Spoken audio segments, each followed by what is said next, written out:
And good morning and welcome to Touch Base Daily.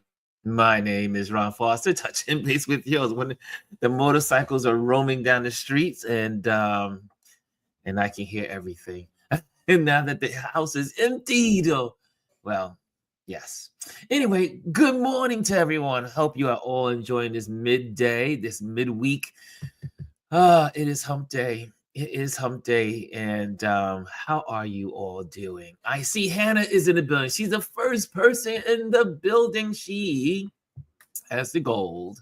What's going on? She says, good morning, Ron and Touch Base Daily family. And we got Gwendolyn, GR Houston Jack says, good morning. And we have the great Adrian Florence in the building. Morning sunshines, he says. And hello, everyone. We are few and mighty. Today's a vacation. This is a vacation week, so it's a little light. Even though we did have a good number of people here yesterday, but today's going to be our regular water cooler Wednesday. So we'll just be hanging out, just chatting away. There's some headlines in the news. We'll talk about that. Anything that's on your mind, let me know. And you can put it in the chat, and we can just talk about it. It's that kind of day. I really have no plans. Didn't put any schedule together. Did not put any structure to this gathering today. And Chris says, good. She says, morning. Hey, Chris. Well, first of all, I want to say thank you guys all that participated in raising money for our students. We are, I do believe, at $500 of the raising. Not as much as we did last year. Last year we did $1,500. But this year, I understand a lot of people are stressed, financially stressed.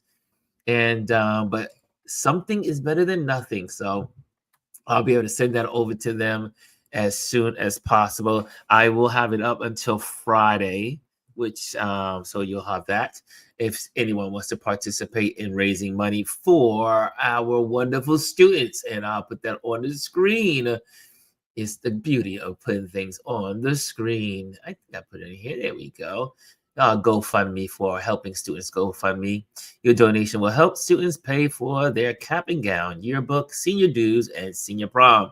So this will be ending on Friday. I knew we had an extra week, and so we'll send that in to also help with those wonderful students. So there you have it. And what else is going on? So how are you guys doing? What's on your mind today? Anything you want to talk about? Anything you want to share? I see also in the building is our wonderful Elise. And we had a great conversation yesterday. And we always have a great conversation when she reaches out and we talk. Kimmy Kim is in the building. And she says, hi, everyone. And okay, there we are. We are all here. And sinus is a little off today, so forgive me if I sound more nasally than I usually am. And but yeah, she says, good morning, Hannah. Hannah, you are loved. Where's your chat overlay? Oh, thank you. Let me get that on the board. Let me get that screening there. I always forget that I have that. So it didn't pop up on the screen, Gwendolyn. Is it working today? Is StreamYard working? Oh, it says beta and it says show comments and it's not showing. So I don't know what's going on with the StreamYard. Maybe it is beta, so it is they're learning how to use it or how to put it on the screen for us. Did you guys see that these two criminal? God, I hate it. These television hosts that again got pardoned by the orange guy. Oh, there it is. It just popped up. I see it. Adrian. Adrian said beta is always sus. Yeah, there it is. It popped up. It finally popped up on the screen. And she said, I see the form for it on the screen. Okay, yep, there it is. Okay, it's there. I love it. I love having it there. It's really nice. It's a nice touch to the screen. And she says, Adrian Florence, it is a tad sus at times. Yeah, I mean, it's beta, right? They're testing. So they're getting it, they're perfecting it. and they're using us to perfect it. And so there is what is this did anyone know about these two hosts that were brought up on charges for embezzlement and a bunch of other things, other charges, and one was supposed to serve 17 years in prison, the other one's supposed to serve, I think, 20. The husband and wife team, and of course they're criminals, and so guess what? They got a pardon. Oh, I tell you, I mean, when you put a criminal in charge, man, it's just, it leaves me speechless. Oh, there it is. Thank you, G. She says, I believe the Chrisleys are in a lavender marriage. A lavender marriage. But yeah, so they're gonna get their pardon. It's amazing that people that have been incarcerated and that may have doubt to their sentences, no pardon for those people. The hardcore criminals, the ones that have been convicted criminals, this person committed the crime, it's been proven they committed the crime. This is the person that pardons them all. The real criminals. The criminal pardoning the criminals. This is where we are. This is where we are, America. This is where we are.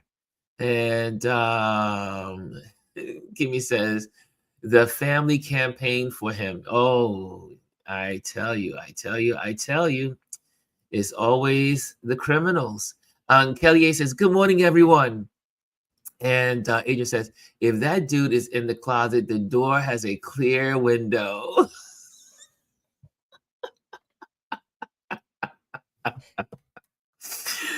Oh, goodness gracious. That's a good phrasing there, Adrian. That's a good phrasing. She says, any person with integrity and character can see what's happening. Exactly. Any of us can see it. It's absolutely ridiculous. It's ridiculous. And it's just, man, I just wish this chapter could just end. It feels like a movie that is a bad movie. Someone has you strapped in the seat and you can't get out of the theater. That's how I feel. Strapped in the seats. Speaking of theater, has anyone seen Mission Impossible yet? Has anyone seen Mission Impossible? I know in New York City, it was packed. I could not get to there was a available IMAX screening today. I should say screening, but several shows in the IMAX theater that I like to go to is playing there, and I would love to go see it. So soon to come.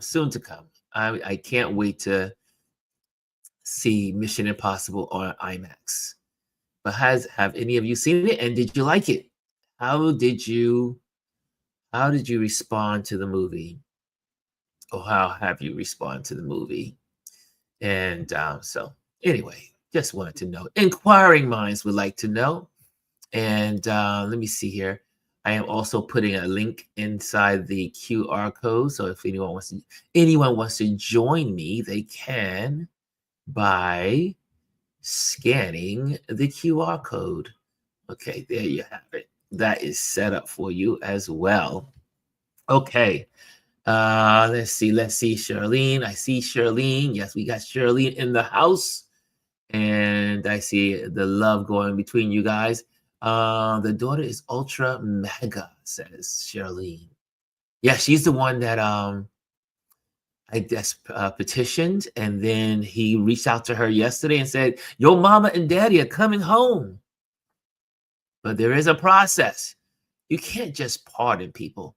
There's a whole pardon process. So it has to be reviewed. Kelly said is laughing.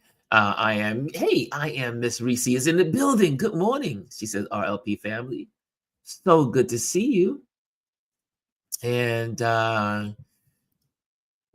G says, he pardoned that sheriff who was selling badges. Yes, he did. Come on now. If you're a criminal, just commit the crime and Trump will pardon you. At least if you're in that circle. If you've done something for him. Adrian, you haven't seen it yet? Ooh, you know what that means? Maybe. if I'm coming to stay with you next week, which may be possible, they may be painting next week. So I may be on your doorstep. And if so, we can do the IMAX. And that would be great because I would love to see. You got to see Mission Impossible with someone that loves Mission Impossible. So this weekend, speaking of Mission Impossible, also, I ended up, as I was clearing out the house and fixing up stuff, I went from the very first Mission Impossible to the number 7, the last one before this one that just came out. I spent the whole weekend looking at Mission Impossible just to catch up. You know, you need to be enlightened on things that you may have missed in the other movies presentations. So I did that this weekend. It was a Mission Impossible weekend. Kimmy says not yet. G says not yet. Okay. Elise says he pardoned the man who stole from his staff at the nursing home after his mother sent $1 million to his campaign. Yeah, he is a grifter. He is the king, and he is the king of grifting. Pardonings. A criminal in the White House. I cannot believe it. Never thought I would see the day. It says, Grand Rising Ron and everyone. Nice to see you guys. And if you're in the building, make sure you hit the like so that the algorithms know that we are here. The algorithms will know we are in the building on these streaming streets. GR says, I still have Mission Impossible on VHS. I have it on DVD too. Oh, man. Kimmy Kim, one of my favorite movie series. It is one of the best. It was one of the best things Tom Cruise ever did was to buy the rights to Mission Impossible and then create the series. That was a brilliant idea. It's hard to believe it's been technically 25 years. 25 years. The first one came out in 2000. Huh. Unbelievable. Unbelievable. Whoa!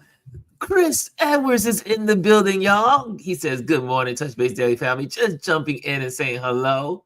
So good to see you, Chris. How's the move going?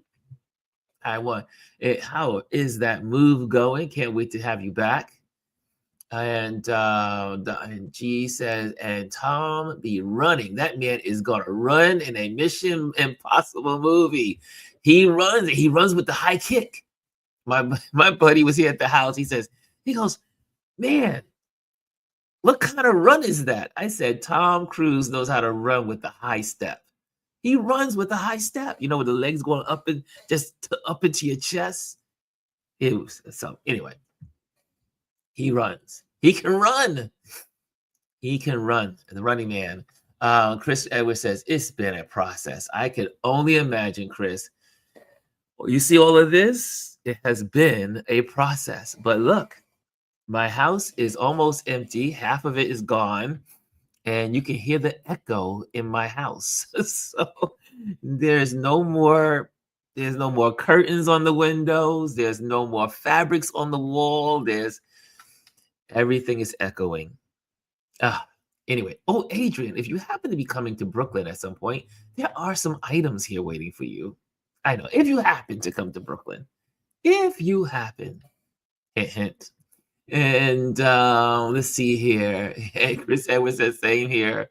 The walls, when you have nothing on the walls, your house makes an echo sound. And I'm not used to it. It was like this when I first moved in. Oh, excellent, excellent, excellent. Yes. So stop by. I have some items for you. One more thing for your backyard, for your deck. You might want this after early afternoon. Excellent. Because I will be back home. Oh, speaking of tomorrow, I will not be here. Tomorrow, where will I be? Where will I be? And I'm going to try to broadcast. Well, let me try it. Let me just rephrase that. I won't be here from the studio doing the Touch Base Daily. However, I was invited by the TikTok people to, since I am an ambassador to the Manhattan Chamber of Commerce. And so we were invited, myself and a couple of folks that are at the Manhattan Chamber of Commerce. We were invited to an amazing workshop that's going on tomorrow. It's called a TikTok festivity event and happening here in New York City. And I will be there tomorrow at this time tomorrow. And it starts at 9 o'clock in the morning, ends at 1 o'clock in the afternoon. So Adrian, I will try to be back home by 1:30, 2 o'clock. So, if not, I may have to leave early. You let me know. You let me know your schedule. I don't want to keep you here in Brooklyn longer than you have to. But I will be at the TikTok festival tomorrow, and I am going to try to do a live broadcast. I won't be talking, but I'll be sharing. Okay. So for all those that are interested in TikTok, they're going to have a bunch of their, I see that I do believe the C-suite and some of their staffing and teams are going to be there. And I will be a part of the TikTok event tomorrow. And so hopefully I'll be able to share that with you all from the actual place. But that will be a treat if I can. If not, I won't see it in it. I'll pop on briefly because I'm sure we'll have a break in between. But I'll definitely share. I'm going to try to share it with you guys because I think it's going to be a great event tomorrow. And they really reached out to me and said, "Hey, Ron, you better be there." So I'll be there tomorrow at the TikTok festivities here in New York City, and that should be a lot of fun. So that's why I'll be tomorrow. And I'm not photographing. I will be attending. Yeah, Elise says that should be interesting. It should be. For those that know, I've been trying to tip my toe into the TikTok world. I find TikTok to be there's a different type of person in TikTok. So without insulting the folks of TikTok, I find that the folks in TikTok, the attention span is very small, very short. So, and I haven't learned how to navigate TikTok. So I'm going to definitely learn something tomorrow at this festive conference that they're having. So I'm hoping to learn because I don't know how to do TikTok and I would like to know how to do it better. And on these, online streaming streets. Bryson's in the building. Bryson says, "What's up, Chris? What's up, Chris? What's up?" He says. And also, I forgot to say this about Bryson, saying, "What's up, Ron? What's up, RP fam? What's up, everybody? Hope everyone enjoyed their Memorial Day weekend." Okay. So, like I said, I have nothing to talk about.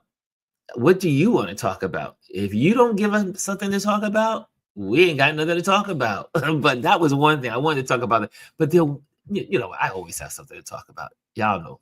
Those that know me know I always have something to talk about. So if you don't have something to talk about, this is your platform today. I'm just like whatever you want to talk about. I see here. Yeah, G says try TikTok, didn't like it. Uh, she says, Ron, you are not on your job, sir. I am not today. You know what it is? My brain is I am emotionally,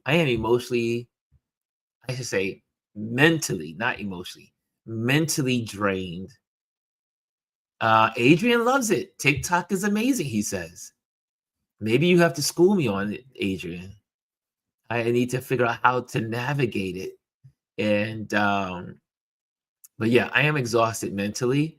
I have been in this house for 6 days, 7 days now, tearing my apartment apart. and and it has been, if there's anything, I know Chris is going through that right now where he's moving into his new apartment. And it takes you down all this memory lane. You go down, you're going through all the books in your library, and you're looking at the books and you're like, what? Oh, when did I buy this book? And for those that are like me, I write in all of my books. So if I have a book that's fascinating to me, I highlight it. If you saw I have a jar down here on the floor. I have all these highlighters. I go through my books, and I really make a mess of things with my books. And but every book has a memory because I bought the book for a particular reason. So I was sharing with Elise yesterday. I was going through some books, and I've given away already about 75 books out of my library. And I came across my favorite books, my pride and joy books. One is called Black America. The other one is called Civil Rights Chronicles. And the other one is called Freedom. And another one called The Black New Yorker. And I said to Elise, I said, I could not let these books go away. And I said, I think these are books that Adrian's going to inherit. These are going to be Adrian's books so that he can pass it down to his sons. And I said, these are books that cannot, because they're full of a Black American history with such accuracy. I could not part ways with them. They're on the shelf, and and then I struggled. Should I keep them on the shelf when someone is looking at the house? And that also blew my mind. That I was like, oh my gosh, if I'm showing the house, showing the apartment, my mind went to, is my Black history books on my shelf going to impact the selling of my apartment? And it was a sobering moment. I had a moment. I'm standing in front of my library, and I said, my Black books, my books on Black history could affect the sale of my apartment, as in, the numbers and all that stuff. And it was an emotional, moment. I had a moment of, my heart was like, I was broken for a moment. And I said, and these 4 books, they're right there. They're on the shelf right now, unless my broker tells me that I need to move them. And I said, and then I realized how important those books were to me, and that Adrian will inherit them. They will be Adrian's books. Anyway, speaking of Adrian, I hear him coming up on the doorstep. I hear some footsteps, and he got big feet, so I know his feet. And I know his feet, but I hear he's at the door. He's at the doorstep. I knew I heard his feet. I knew I heard it.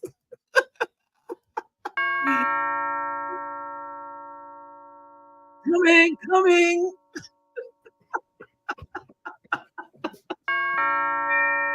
Right, now you're here. Oh, yo, that level of disrespect is crazy. Oh, snap. Oh, Hello, man. Sonny boy. What's going on? What up, though? Oh, man. Yeah. But I gotta tell isn't you, that right? One time, wild that I had to think about those books like that? it's so funny that you mentioned those books, man. It's because when I was in the house, I was looking at those books like, what you finna do with those? 'Cause I probably still have a number of books that I've procured from your library. Yes. It had me thinking, man, that we had some of my boys, my friends, we did during COVID, we had our own little men's book club where we were reading some books, and then I would be like on my deck. It was Saturday morning, was the time. So we had to read. We had a book like we read The Vanishing Half by Britt Bennett, which was an incredible book. And so we would just have Saturday mornings, whatever chapters we agreed to during that week. We'd be like, all right, this is what we're going to read. And then we would talk about it and have a conversation. And it was just such an incredible time. So anyway, we need to do that too. We need to get back to like just having these book clubs, because what it does is it ensures that you are reading. Yes. One of the things because I can make 1,000 excuses as to why I don't have time like to read, and all he's saying is you enjoy being ignorant, and it's just not like just reading is in and of itself empowering, and so I look forward to having some of your books to thumb through. Well, but the thought was also, and I was telling Elise yesterday, we had a conversation, a little powwow yesterday, and I said also, as I was going through my books, certain books were so important to me that I had to hold on to, but also I began to think about where we are in history, that some of these books may be banned from our own home libraries, or we may not even have the internet to, most of the time we say, oh, we can go research that on the internet. We can easily get that information on the internet. We can go to Google. We can go to all these different resources online. We can go to, Audibles and listen to a book. We can do all those things. But there could come a time that these books may not be available unless they are in your private collection in your home. And I said, these are books that Adrian needs to pass down to his sons, and then his sons can pass them down to their kids. I said, because the history, these 3 books contain so much African-American history. And I was like, oh no, I can't give these away. But it was, so I'm mentally going through all of this moving process has been draining emotionally and mentally, but definitely mentally draining, because my brain is consciously thinking of the past and how, where we are going and all that stuff. Okay, so you're going through a lot of emotional. You're pouring out a lot emotionally and mentally. So what are you doing to pour back into yourself so that you're not getting into a state of like even sadness? Because the reality is that you've been in that this apartment, and it's your home, and you've been there for decades, 30 years. and so there's, to a certain extent, there's like a passing. Yeah. And I think that you're gonna have to give yourself room to mourn it, to celebrate it, and then to move on. So what are you doing to like keep yourself centered and keep yourself like finding the continuous joy in your life, that this doesn't become a sadness? Good question. I did think about that. I said when I go to stay with Adrian, Which is the joy of your. Let's just be clear. Let's be clear. Okay. And it's not me. It's not Nancy. It's me. All right. You're gonna tell everybody on every one of these TBDs that you get on. Oh my God, I love Nancy. No, it's me that you're looking forward to. Sorry, I love my son. I love you to pieces. I love you beyond words. And but I did, the moment did cross my mind several times. I can't even multiple times. I said, I think when I'm sitting at Adrian's house, I may be on the porch, I may be somewhere in that house, and I may have a moment. And I thought about it and I said, I might have a moment that, because you know me, I'm analytical and I'm I'm cerebral as they say. And I am just, I said, I'm going to have a couple of days that are going to be moments when this is all behind me. However, I did sign up yesterday for online therapy, so that way I got my psychologist or a therapist, whatever her name is, and so that starts in 2 weeks, and so she and I will be having conversations just to kind of like air my head out. So so I did sign up for that, with some good therapy, and to be able to just get my thoughts clear of what's going on in this stage of my life. And but it's a new place. I mean, I'm gonna have a therapist that's gonna help me walk through it. I'm sure you and I will have thousands of conversations because I'll be right there at the house. And for those that don't know, Adrian and I have had one of the amazing blessings of being in the father role as a young person, and being able to be a father to someone that especially when my father wasn't there.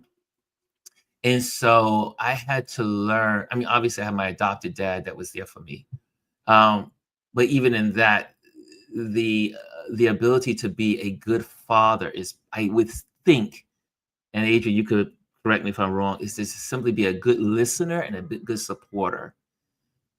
I don't think anyone has instructions, because every young person is so different. You know, Adrian has 2 boys, and they're 2 different people. They're totally different, and so you can never say, because I had my father or I didn't have my father, is gonna. I mean, it does have an impact on how you are as a father, but it definitely allows you, Lisa allowed me to be more sensitive in not having one than probably if I had one. So, but not having one made me more sensitive to what Adrian needed, or if he had questions, I would try to be there. But what do you say about that? Yeah, no, I think that's good. Like for me, having not grown up with a biological father, having you step up to the plate and be just a presence, right? And it's almost like a safety, a safety place, and a place where it's like I can, because one of the things that you were always incredible about was allowing me to be me, which was, and the me being me was what other people were like, yeah, this kid is not going to be going anywhere. Ron, you're wasting your time. Yes, they used to tell me that, right? They definitely said that. And listen, you know, I take pleasure in the fact that I still get to be myself. And I even have this is one young lady at church, and she's like, "Have you always?" Nancy will tell you. People keep saying like, "How do you deal with him?" She's like, "My whole forever, ever." Yes. Because I'm like, yo, I don't feel like you have to be anything but who God created you to be. Yes. I'm not out here, you know, running rampant, but there was some times where I was just, you know what it was I don't feel like I have to have a specific type of filter at times. And so I say what I feel, and I say what's on my mind, what's on my heart. And I feel like if you can't receive it, that's a you problem, not a me problem. And you were always willing to just hear me out. You would laugh at me sometimes, be like, okay, you're getting a little bit, beside yourself. But just having some place where you know that you have someone that actually sincerely cares and is not in it for anything other than to be present for you was important for me. And a number of different lessons that I learned from you was what helped me to pass on and to be a better father. Like I'm exponentially a greater man than I could have ever been because I had you, right? And because of you, my sons are exponentially even more, like the trickle down effect of your influence is going to be seen because now of what you've done through me and in my life, I've been able to pass that on to my boys who are now men and adults. And I've been able to be something to them that they can now be the kind of men in this society that they ought to be. And that's a direct lineage of you, right? And that's one of those things is biblical. It's like this person begat this person who begat this, who begat that. And it's all because they want to trace back to where the origination was. And for me, the line starts with you and your influence over my life, and the impact that you've had has had this impact in others. And because of that, the impact that I have listen, I preached a sermon on Sunday. I know. I got it. And I saw it. All these people have heard those words because of something that God was able to use through me, that I wouldn't be where I am if it weren't for you. Right? So a lot of people don't necessarily, they'll know me, they'll know my face, but they don't necessarily know how I got here and the influence that you've had to allow me to be who I am and to be authentically me, and let God use me and love me and then pass that on to my children, right? So let's be absolutely 100,000% clear. You're an incredible human being who's had an incredible influence on a number of people. I get to tell one story, but I could talk to my brothers and other folks that we grew up together that you have influenced. Shoot, when we were sitting in your living room and you were showing pictures of all those different youth meetings, those are all lives that you've touched in unique ways. And it's unique because they're all different individuals. Yeah. But you've been able to impart yourself and pour of yourself into them, which goes back to my question, which is why, I mean, you pour out all the time. You're pouring into this, everybody in the chat, you're pouring into them. So we want to make sure that you're pouring back into yourself so that you selfishly, so we can keep on pouring into us. Well, I'm definitely doing a couple of things. One is, once I settle in, I am definitely taking, I have a couple of projects I'll be doing while I'm in the region, because being at your house, I'll still be able to do my projects here in New York City and do my obligations to the Manhattan Chamber and all the different entities that I'm a part of and that I pour into.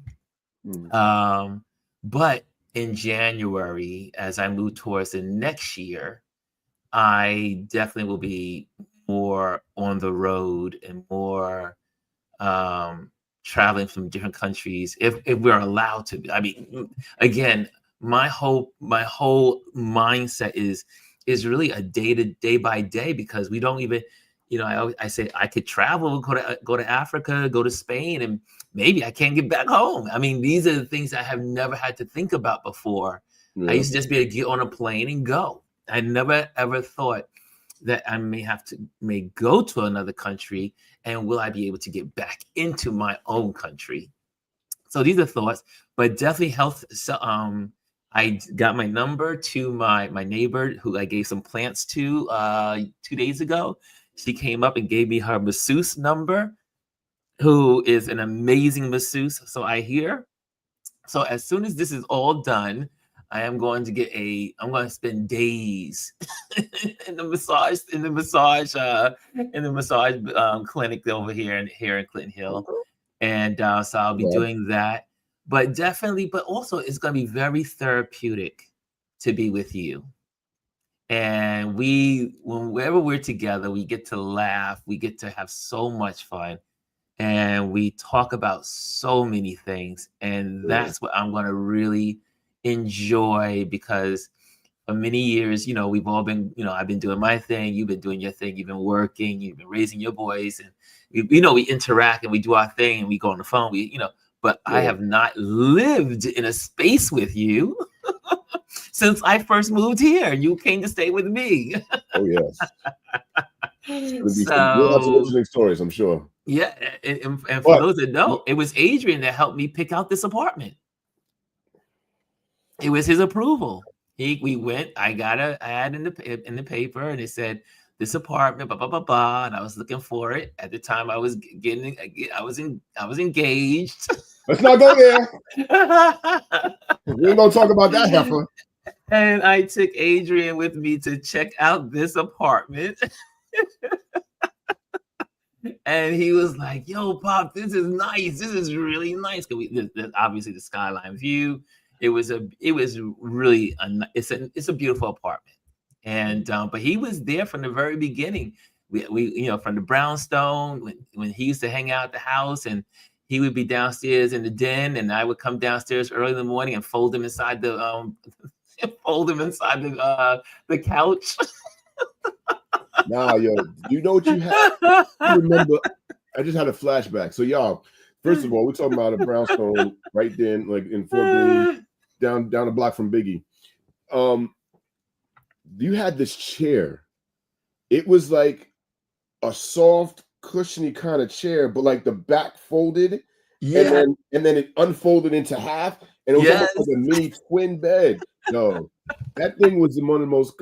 It was weird, but it was so comfortable. And then I'm getting to my little personal life. So after I had gotten like into some beef with Mom Dukes, and Mom Dukes was like, "Oh, so you think you've grown?" And I was like, "Oh, I know I'm grown." And she was like, "Well, you can go find out on your own." And I was like, "I'm gonna go do that." And boom. And I left forcibly. He left his mama's house and like a room. I was renting a room right down on like Pacific and Underhill or something like that in Brooklyn. And that was my bed for a while. Man, that's right. That little blue bed was his bed. No, it held me down. It held me down. When he went to his new apartment, and his mother was not happy with me helping him.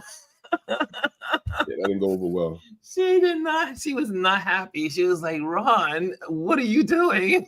Because let's keep it real. As parents, you're like, you know what? You think you got all of this. Go ahead, go see what life is like. And hopefully the expectation from my mom was that I would fall on my face and have to come humbly back home like the prodigal son did. He was never coming back home. I wasn't eating with no pigs. You know your Bible. That wasn't me. I didn't go out and just squander off for whatever little money I had.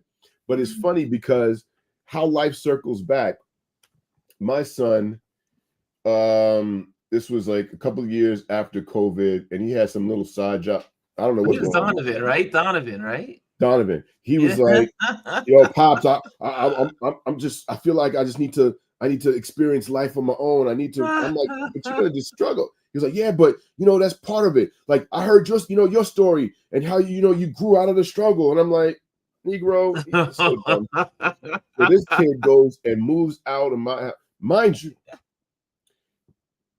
I didn't grow up with the privilege he has. He has his own, his bedroom has a bathroom in the bedroom, because in my house it's technically what was supposed to be the master bedroom before we expanded.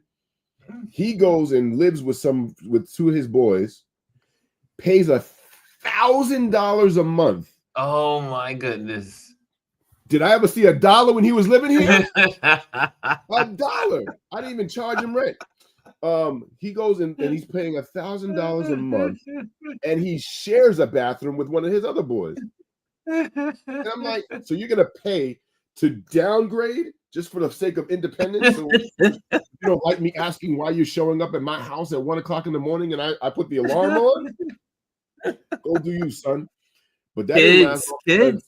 Then he found out that it was like there was like a little domestic violence happening with one of the roommates and this girl that he got in the middle of, and there was all this drama. And I'm like, son, in the 19 years that you've been living under my roof, have you ever had any of that drama? None. So he came. Nancy was like, "So when we let you back in, I was like, oh, we need to have an interview to figure out if you we need an interview to see if you're capable of being a tenant in my home. Because you were happy to pay $1,000, right? $1,000. And there'll be some new rules. There's some new rules. rules. But you're coming back. We got new rules for you, son. You're gonna learn today. And he did. And then he went to the airport. So I mean, this is what happens. But you know what? It's so interesting. I mentioned this to someone, how Donovan is so much alike. He's so much like you in so many ways. And I remember when Adrian left the house and his mother was, I told his mother, I said, look, if at least if I can be there, I could be a bridge. I can be the bridge to help to kind of like mediate the situation. But if I don't help him in some way, that means now you don't have a connection with him and I don't have a connection with him. And now he's totally on his own. So I said, we gotta have to work together. We're gonna have to work this thing out. Just so you can at least his mother and I would say, and that was necessary, especially like I remember that one breakup with that girl. Oh, remember that crazy one?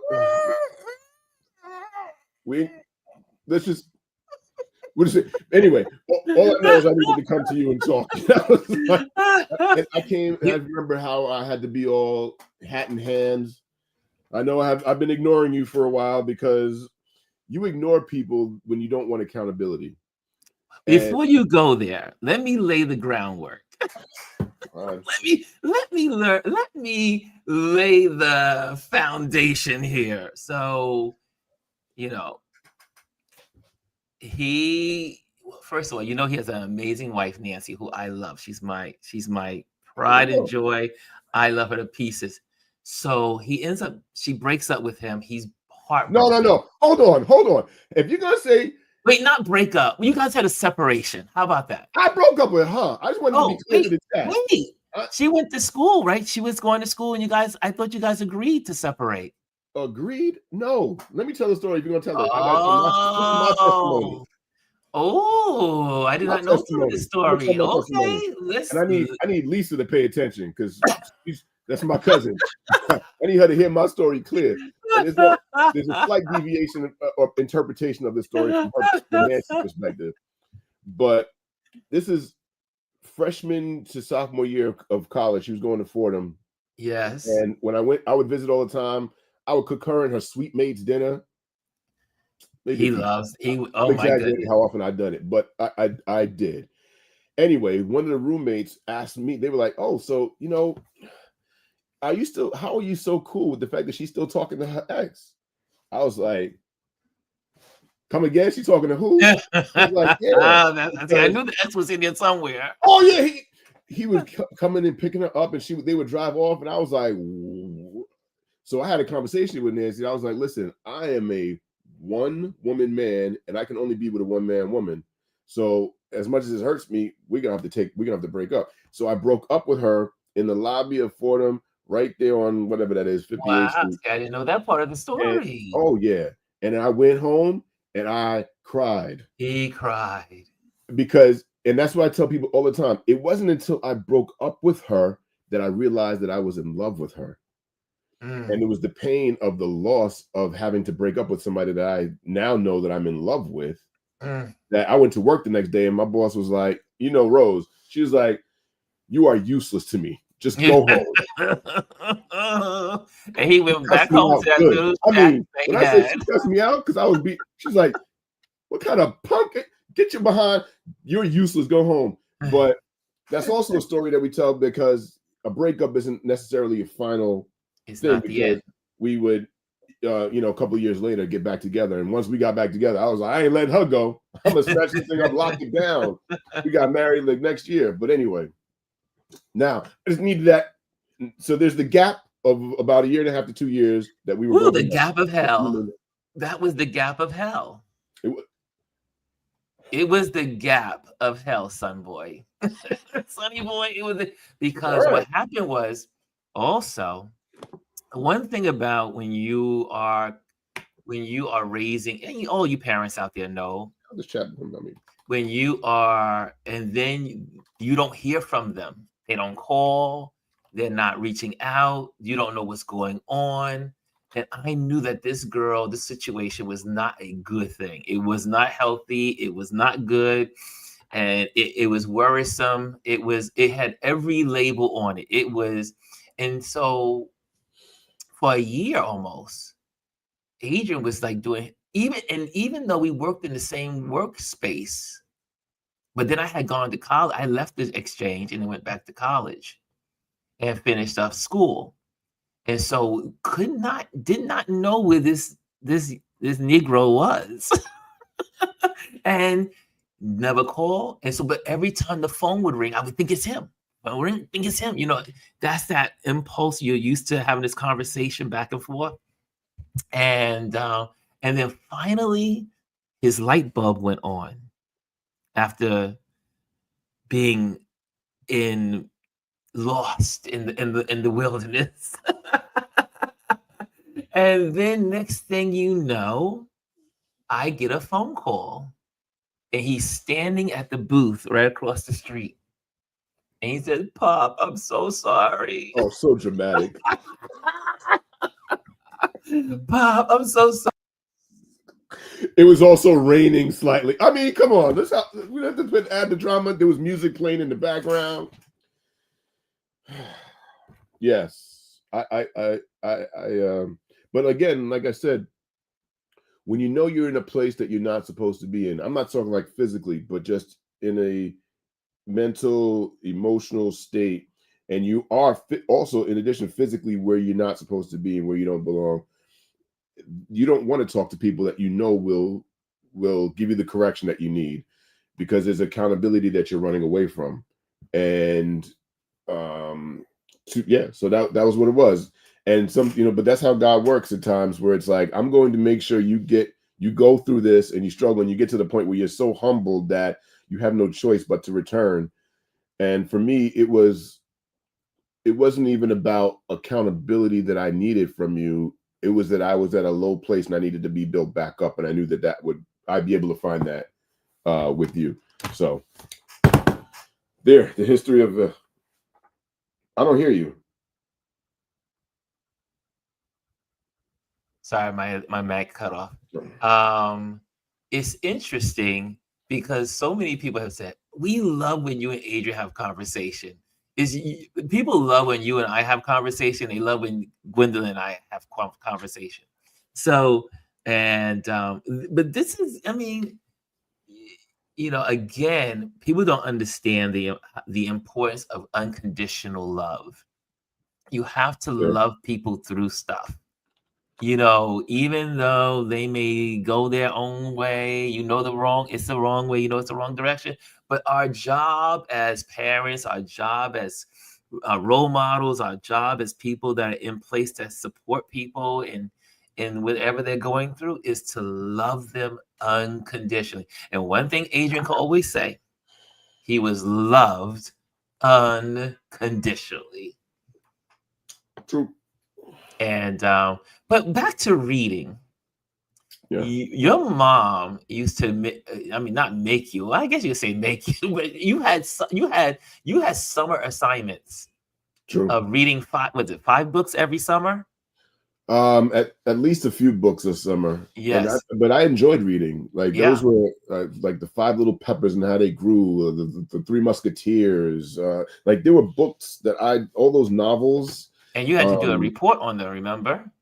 Everything you had to write little reports. Yeah. And I passed that on to my kids. I made them read books and then do reports on them. Not even just books. Oh my goodness, what was that? There was the 13th, right? That was on Netflix. Oh, the movie, yes. The movie, yeah. I made them watch that and do a report on it. Like, I don't want to because you know what it is too. What the report does for me, what it did for me as having to read the books, is it shows, one, that I actually understood what I was reading, that I wasn't cutting corners, but I was actually in depth understanding what was going on. And that's what I wanted for them. Is I didn't want them to passively be watching something and then missing moments. So if I'm telling you that there's going to be a report on it, it forces you to pay attention to the entirety of it. And so yeah, but I'm a fairly well read individual, which helps me too with like certain things where it's like I have to read publicly or anything like that. I can fly through some. Yeah, Give me a teleprompter, I'll be good to go. You are an amazing reader and a retainer of knowledge. We guys, if you ever have a moment to have a Jeopardy moment with Adrian and sit down, you just walk away feeling not so smart. No, it's not true. No. I've learned this lesson because all right, let me take a step back, chat. We would have a thing where I'd be at Ron's and we would be just watching Jeopardy. Jeopardy. It's a competitive thing where I would just get a lot of answers before he did. And so it's funny enough that even now we record it in my house and we'll watch it while we're eating. And so a couple of days ago, we were watching it while we were eating. And Darian, my oldest son, he's 25 now. He was getting some of these answers before me. And I was like, this is what I used to do to Ron. Because you're reading faster than I'm reading. Yes. So you're able to get to the answer before I can. Slow down. You're not smarter than me. You're just faster reading than me right now. Faster. So I started like skipping through and skimming it before I can get the answer out before he could. Because one thing about me is I'm a beat you if I can. I'm highly competitive. I am highly competitive. Highly competitive. And we support it. I mean, we used to go to everything he wanted to. He would play softball, we support it. He go bowling, we support. He wanted to do everything is. He wanted to go out and do all kinds of things, and we support it. But there's one thing that Adrian gave me a book that his mother, I do believe, gave to him. And remember, the book was The Pilgrim Progress. Oh yeah. Your mother had you do the report on the Pilgrim Progress, and then he told me about the Pilgrim Progress. And then I was like, what's the Pilgrim Progress? And he said, oh, it's this amazing, this is a book about this guy. He's on a journey. He's going through, it's a really beautiful book of faith. And so that is one of my most precious books I have ever read. And I still hold dear to my heart to this day. But that was because his mother, he had to read it, do a report on it, and then we just went in conversation one day. He said, "Oh, I think you would like this book, Pop." And I was like, "What book?" And so I read it, and it's one of my favorite. Then I bought the book, part of the series, and now he has it in his library, which he's trying to look for it. But he has it in his. Because I signed. Did I sign in it? Did I write in it? And I gave it to you. Something like that. I wrote in it and gave it to him, and he gave me the whole series of amazing books and chronicles and all kinds of stuff. So, but this is I will be. You have a few. Like this is what I did find, which is In His Steps. Yeah. So those I had a lot of books. I had a series of classics, and so Adrian got those classics. So you gave this to me for Christmas. Because he wrote in it. See, and I always write in books, as you can tell. I always write in books. That way he knows I'm not going to give them away. What time is it? What time is it? It's 12:01. Oh. Well, this was guys, did you enjoy this conversation? This came out of nowhere. We did not plan this. But I'm looking forward to the next chapter. And again, like I said, emotionally and mentally, this packing up this house has been crazy, and to say the least. But it's been also refreshing because I bought this apartment 30 years ago with the intention to sell it when I became a senior citizen or when I was going to retire. I said my apartment would be my retirement. And that was, I have forethought. I'm glad that I had the grace and that the mindset to be able to see in the future that I knew I could not save up for retirement regularly. Because what I realized with my friends, a lot of my friends work for the city. and they're all retired. They've been retired for 10 years. I mean, they got retired, and I ended up working for corporations, and I worked for the exchange, the stock exchange, corporations. And when I was younger, were working for the city, I said to myself, I needed a safety net in case things didn't work out. And I really didn't understand that there were not going to be pensions in the future. But as I was, as I was on Wall Street, they were phasing out pensions, and then we went to these 401ks and all that stuff. And I said, so you know what? Let me buy an apartment. And then my mother's boyfriend at the time, he said, the first thing you need to do is buy some property. He said, I know the boys out here hanging out, and they're on the corners, and they're buying cars, and they're buying this, and they're buying that. You need to buy a piece of property, so they'll always keep you safe. And my apartment has gotten me through 3 recessions, 5 layoffs, and changing of your finances, but having this apartment as collateral has given me advantages that if I didn't have it, I would have been just a statistic. And but also the mindset of saying, I am going to sell this apartment when I become a senior. And I'm a senior now. Social Security kicks in February. My pension will kick in, and this apartment was saved. So I am on my timeline. This is what I bought it for, to execute and sell it. And I will be in a.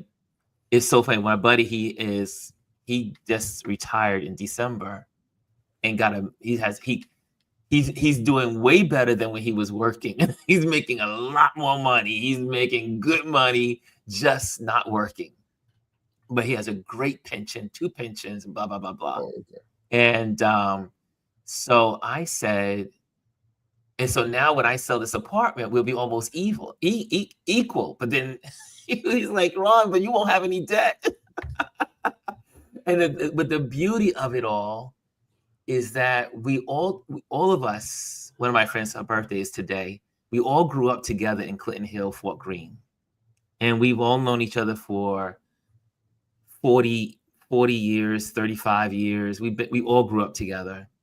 And we all took different paths in how we would become adults. We were like, when we were at our church, growing up at our church that we all went to church at, we were like the breakfast club of that church. We were the young 20-year-olds doing our thing, and kind of like fighting our way into our adulthood.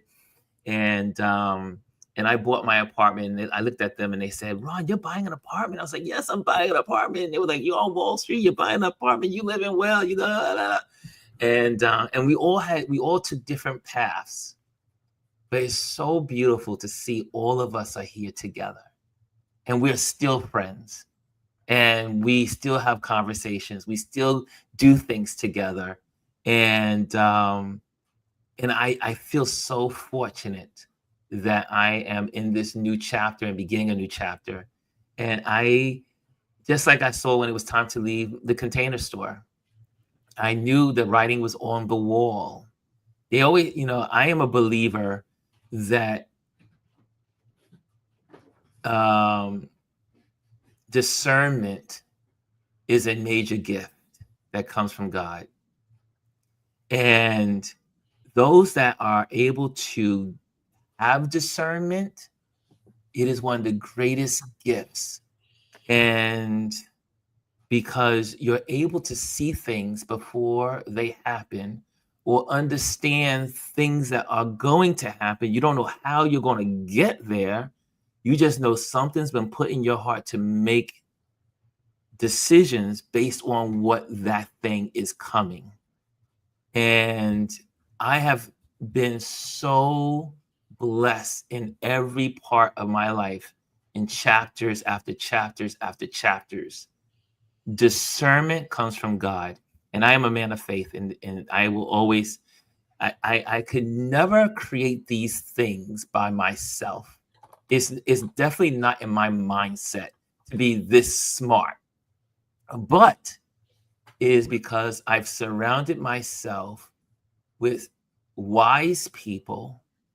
Even Adrian will tell you, when I was leaving the Container Store, I sat down with he and Kevin and family members, and we all sat down. I said, well, this is what I'm feeling. I am ready. I think it's time to leave the Container Store. And then, because a good discernment, everyone was shared, and I got the okay from a body of people. And now a new chapter is beginning. I remember I was going to sell this apartment in 2008, but my accountant, financial advisor said, nope, I cannot sanction it. And now he's like, oh, it's time to do it. Mm-hmm. So I say that as I close out for today, and Adrian popped on here, and it was so good. This was such anytime we're together, I'm glowing with, I'm just so happy. So I'm going to have a lot of happy times. But I say this, number one lesson, cherish the people that are in your life. You only have them for a season. Our parents, our kids, our loved ones, cousins, we only have each other for a season. Make these moments precious. Use this time to spend time with them, because you never know when the time will end. 2, be prayerful about every decision you make. Be prayerful, and not only prayerful, but reach out to the people around you that love you and that tell you the truth. It's one thing for someone to love you, but they don't really love you unless they can tell you the truth in spite of their love for you. They got to tell them. Now, the whole part of the love is telling the truth. And then number 3,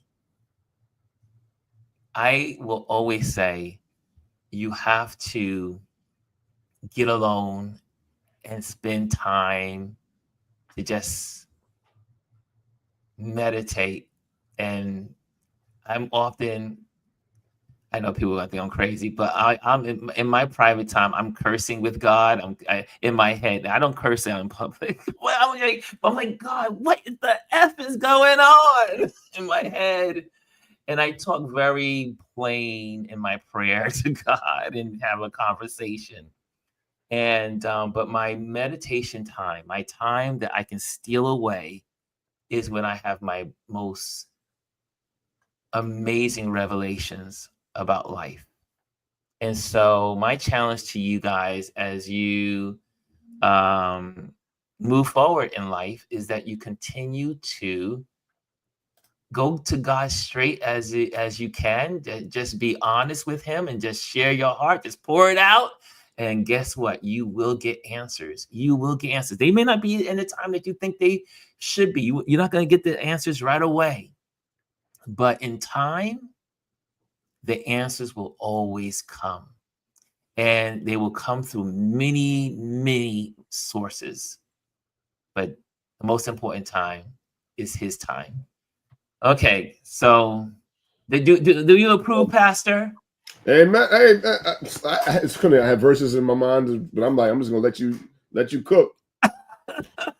Let you cook. Thanks for having me, accepting me when I ring the doorbell, and let me in, and put my whole life out here on your. Yes, remember it lives here forever on Touch Base on YouTube. But so I do believe people are going to be blessed by this conversation. This was really good, unexpected, unrehearsed, and it was good. Let me just go through some of these. I see you guys in here are chiming in. I'm gonna leave you with your people. Okay, but I will talk to you, and hopefully, tomorrow, come pick up some stuff. It's waiting for you. Okay. So, guys, Lisa says, wait, how old are you? SS already? I thought you were only 60. I am 61. I'll be 62 in February. And Elise says, great conversation. Kaz says, blessed Wednesday, like hearing the stories. And I see the hearts from Kimmy Kim.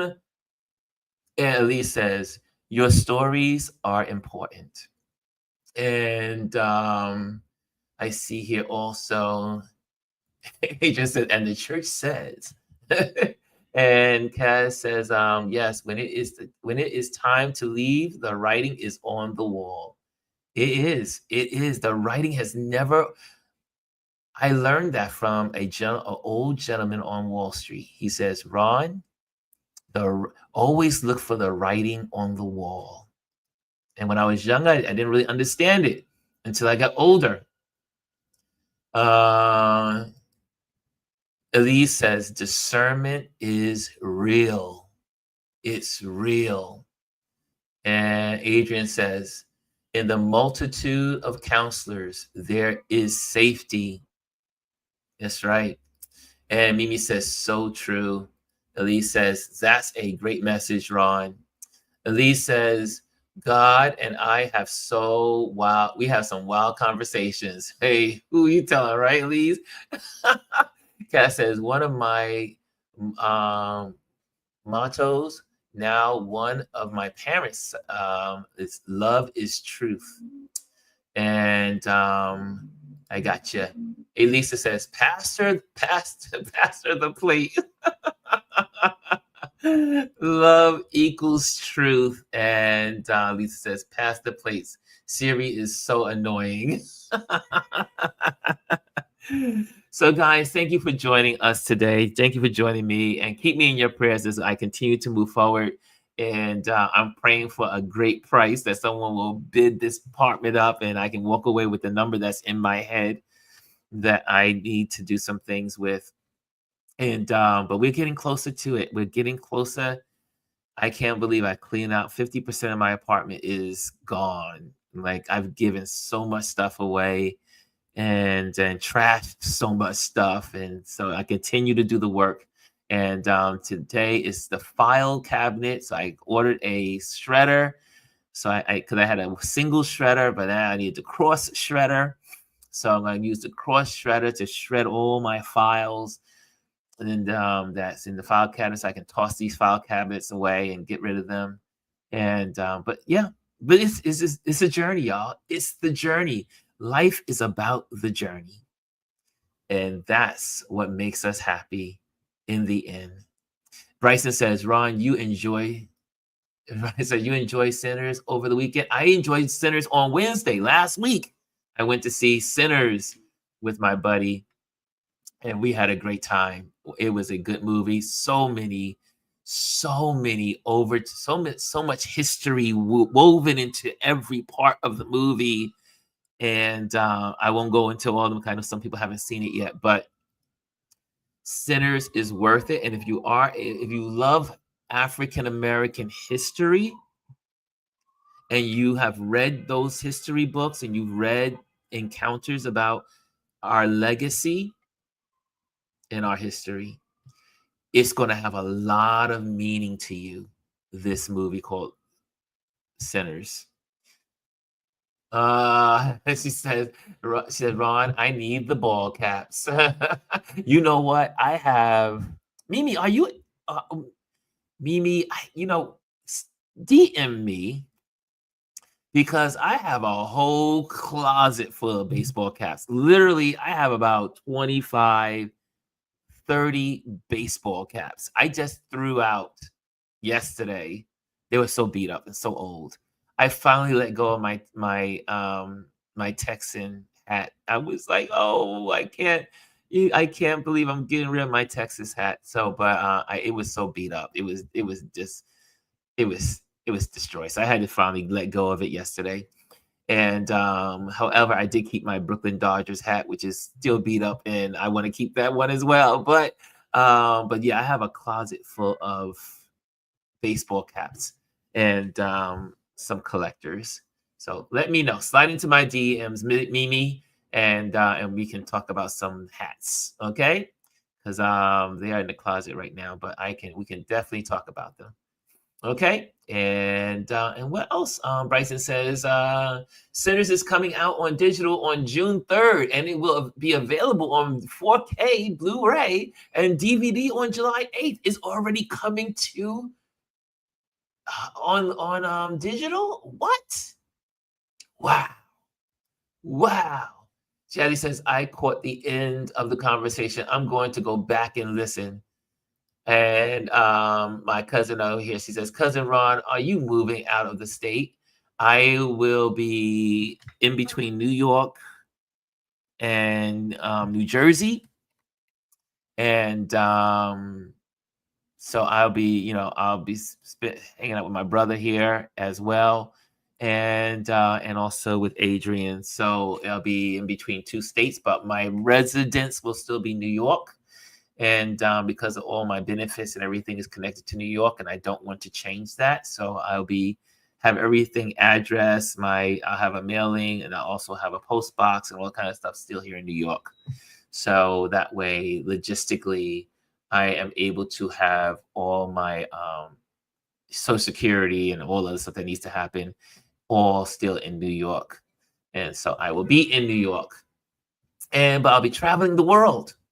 That's the plan, to travel the world and share the world with you guys. And he says, will do. Yes. Bryson says, it's coming straight to your homes. The movie Sinners. And my cousin says, great. Yep. All the Fosters in the house. The Fosters. Yes. Okay, guys, it is time to let you guys go. It's 12:19. Have a great day. I hope you enjoyed this time together. I'm so thankful for Adrian popping on. It was absolutely wonderful. It was a blessing. Like I said, it's always a blessing when we are together, hanging out, spending time, talking, sharing, having great conversations, brainstorming, because we're both cerebral. We're both thinkers. And also, again, like I said, as much as I want to talk about politics, I don't want to talk about politics. and it's because there's really no answer in the political arena. And all I want to do is just kind of enjoy my time with you guys and spend some really good time with you all and just have great conversation. Okay, guys, have a great day. Love you. And I'll see you tomorrow. Oh, wait, I'll see you tomorrow from TikTok. I'll see you tomorrow from TikTok. So it's going to be a little wonky tomorrow, but I will be reaching out to you. Okay. Talk to you tomorrow, and I will see you later. Hello, and thank you for joining us today. Make sure you hit the like, the subscribe, and leave a comment on this video. I would love to hear from you. Thank you again. Until I see you next time.